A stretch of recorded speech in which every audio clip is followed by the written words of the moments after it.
السلام علیکم ناظرین، میں ہوں انتظار حیدری اور آپ دیکھ رہے ہیں دین ڈوز۔ ناظرین، ابھی تک طالبان کی حکومت کا اعلان نہیں ہوا۔ جیسے ہم نے آپ کو کہا تھا کہ اس تمام صورتحال میں D G I S I نے اہم ترین دورہ کیا ہے کابل کا، اور آرمی چیف نے بھی یہ کہا ہے کہ D G I S I کا دورہ انتہائی کامیاب ترین دورہ رہا ہے۔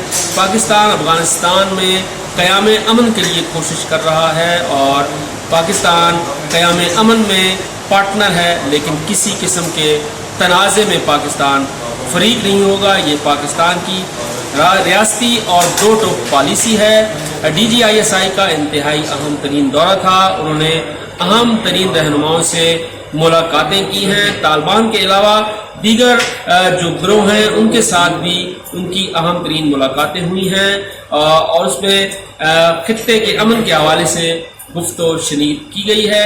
اس کے ساتھ ساتھ ناظرین، 9/11 کو 20 سال مکمل ہونے جا رہے ہیں۔ 11 ستمبر 2021 کو طالبان کی طرف سے ابھی تک انتظار کیا جا رہا ہے۔ گزشتہ ہفتے طالبان کی طرف سے اعلان کیا جانا تھا عبوری حکومت کا، لیکن طالبان نے مزید ایک ہفتے کے لیے ڈیلے کیا ہے اس کو۔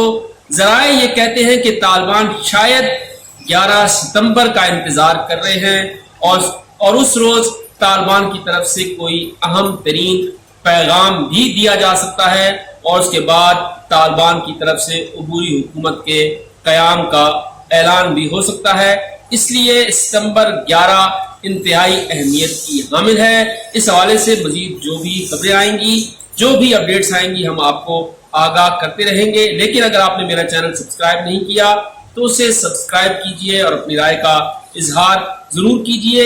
ناظرین، ملا ہیبت اللہ جو ہیں وہ سپریم کمانڈر ہوں گے طالبان کے، اور ملا برادر سیاسی طور پر سربراہ ہوں گے طالبان کی حکومت کے، لیکن حتمی اعلان جو ہے وہ طالبان کی طرف سے کیا جائے گا۔ اس لیے اگلے جو چند روز ہیں وہ اس حوالے سے انتہائی اہم ہیں، لیکن طالبان کی طرف سے عبوری حکومت کے حوالے سے بہت سے فیصلے کر لیے گئے ہیں، اور اس حوالے سے جو دیگر دوست ممالک ہیں، خصوصاً ہمسایہ ممالک ہیں، ان کے ساتھ بھی طالبان نے روابط شروع کر دیے ہیں۔ پاکستان، ایران، چین اور ترکی سمیت دیگر ملکوں کو دعوت نامے بھی بھجوائے جا رہے ہیں۔ طالبان جس دن اپنی حکومت کا قیام کا اعلان کریں گے، اس دن ان تمام ممالک کے نمائندگان بھی افغانستان میں موجود ہوں گے۔ اس حوالے سے مزید جو بھی خبریں آئیں گی، جو بھی اپڈیٹس آئیں گی، ہم آپ کو آگاہ کرتے رہیں گے۔